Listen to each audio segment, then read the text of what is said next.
AI is taking over music, but honestly, I think it could be one of the best things for people like us who feel like our playlists haven't changed since college. Let's talk about it. Music was everything to me growing up, but somehow life got in the way, and for 15 years I barely listened to anything new. Now I'm 40 and I'm diving back in, one song, one album at a time, and sharing that journey with you. Welcome to Hendy Creek. I'm not going to rehash my entire history of music here. I have other videos that I'll link to somewhere up above there that you can go watch if you want to hear my whole story. But the short version is that I grew up absolutely passionate about music. By the time I got into my early 20s, I was just burned out on it, and I didn't listen to anything really for about 15 years, from the time I was 23 until I was about 38. But that left a pretty big hole in my life that I've spent the last 2 years trying to refill. And one of the big problems that I had back when I was 23 and when I came back at 38 is, how do I find new music, good new music that I actually connect with? Now, back when I was 23, that was pretty reasonable. That was before the advent of music streaming services as we know them today. It was before curated algorithmic playlists that you could log on to Spotify and Apple Music and just discover new things that way. But when I came back and I had access to all of those tools, it actually felt even worse, because it was so overwhelming. How do I weed through all of this stuff to find things that I like? For the longest time, I didn't touch those tools. I didn't use those playlists for that exact reason. But a couple days ago, I came across this article called How to Create AI-Generated Radio Stations in YouTube Music, and I had to try it out. You type in exactly what kind of music you're in the mood for, and it builds a playlist, a radio station for you on the fly. So in this video, I'm going to walk you through exactly how I used it, what prompts I put in, what things I told it I was in the mood for, and I'll let you know whether or not it actually helped me find new things or if it was just the same old AI playlist slop. So let's get into it. Now, the first thing to note is that I only had access to this on the app on my phone. I didn't have it in the browser, but when you open the app in your phone, you scroll down and you have this section called Ask for Music, and it gives you a couple of options to just quickly select, but then it has a text bar that says ask any way you like, and that's where you're going to type in your prompts. I started off by asking for melancholy indie rock for rainy days, and I started with that one on purpose because this is not a type of music that would be heavily featured in the profile that Google and YouTube Music have about me. It's just not a general style of music that I listen to very much. So I wanted to see what it came up with if I put in something that was just way out of left field for me. And this is what I got. Some Bon Iver, Death Cab for Cutie, The Cure. If you click the title, it'll open up the entire playlist and you can search through and see what's there. The first thing that I noted was that it had the same maybe 6 or 8 artists repeated pretty frequently, but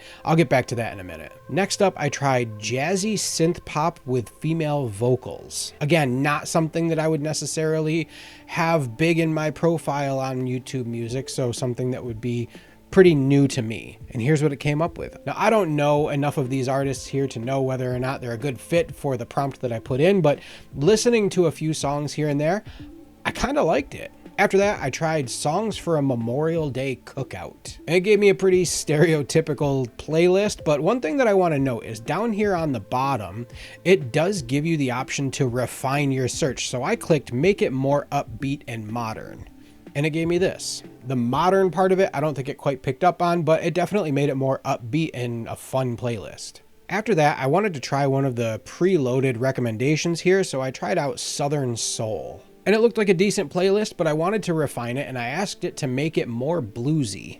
And it came up with a pretty decent playlist. It actually is not bad. And one more quick one, I did Road Trip Folk. And that gave me some more Bon Iver and a bunch of other stuff that I've never heard before and might be interested in checking out. After that, I wanted to give it more emotional-based prompts without any genre or style of music for it to go on and just see what it came up with from there. So I started with a prompt that said basically sad, but not depressed, just kind of a rainy day feel. Don't bring me down, but meet me where I am.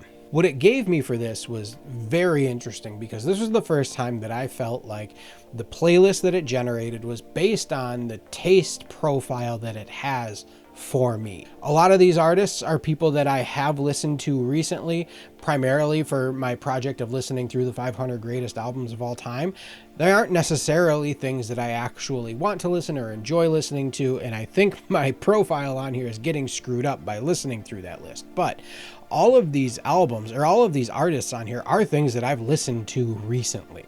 And then I wanted to try one that was more activity based and said, I'm walking on a street in Manhattan in a generally chipper mood. And this time it did come up with more stuff that was more outside of my taste preference or profile. So after playing with this for a few days, what do I think of it? Well, I think I'm still on the fence about it. I think I'm undecided. I'm not entirely sure just yet. And there's kind of a couple of main reasons for that. One big reason. The biggest reason is that it was noticeable pretty quickly that each radio station that was created kind of revolved around the same 5 to 10 artists.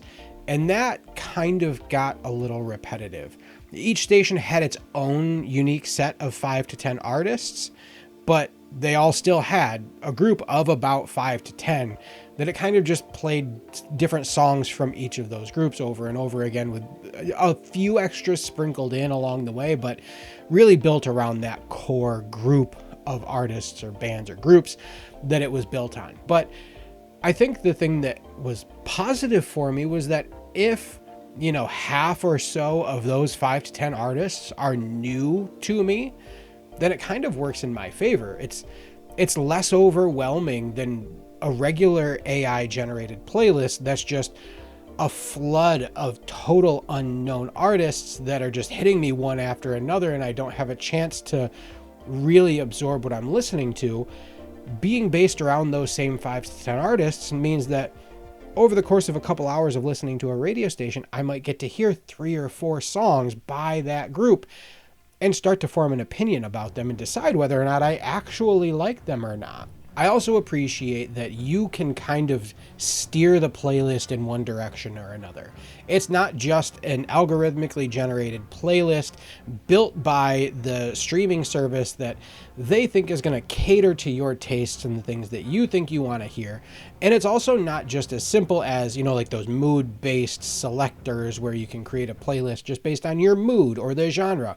You can be pretty fine-tuned and granular with what you want to listen to. And if you don't like it when it first pops up, or if you like it but not quite enough, you can redirect it and continue to give it additional prompts to get it closer to the sort of thing that you might want to listen to in that moment. So I think having that little bit of extra control over how the AI creates your playlist is a benefit. So I think all that is to say that if I were to try and determine whether or not it actually helped me find new music, I would have to say yes. I mean, it's not radically different from other AI generated playlists, but that ability to fine tune and steer it more specifically does make it more personal. It's not a game changer on its own, but it's fun. It's kind of a lightweight tool that I'll definitely add to my music discovery toolkit, but it's not going to be the one thing that I rely on going forward. I think the bigger takeaway with this tool on YouTube Music is that AI is getting better at surfacing new things based on mood, feel, and genre combined, and not just one or the other. It's been able to do one or the other for a while now, but it's getting better and better at using all 3 of them to create a playlist for you. But I do still feel like the best discovery still comes from mixing things. Recommendations from people you know, recommendations from reliable sources online, and music discovery tools like this. It all has to work together in order to actually find and discover new music that you're actually going to connect with and love. So I think this is a starting point, not the whole journey, but I do think you should check it out.